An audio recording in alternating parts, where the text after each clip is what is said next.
Laut terlihat tenang, tetapi tidak dengan ombaknya. Begitu pula manusia.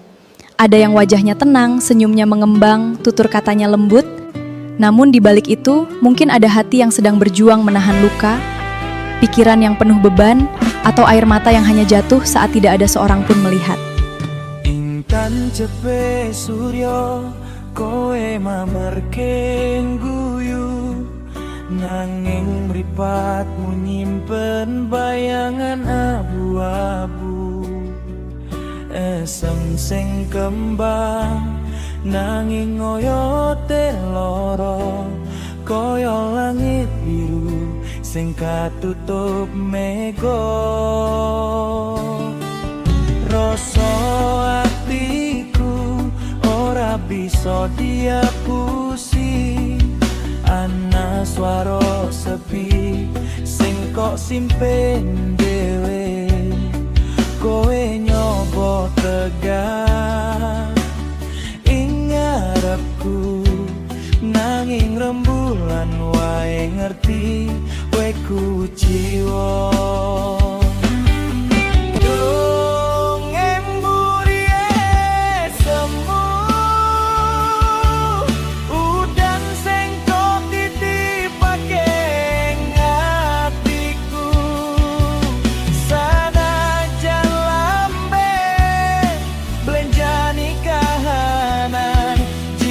Tetep ora bisa diapusi zaman.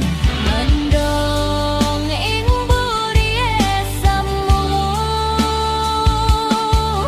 nyimpen geni rasa sing meh mati. Ikhlasno kabeh rasa sing nyiksa, aku siap ngancani.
Tetep ora bisa diapusi zaman.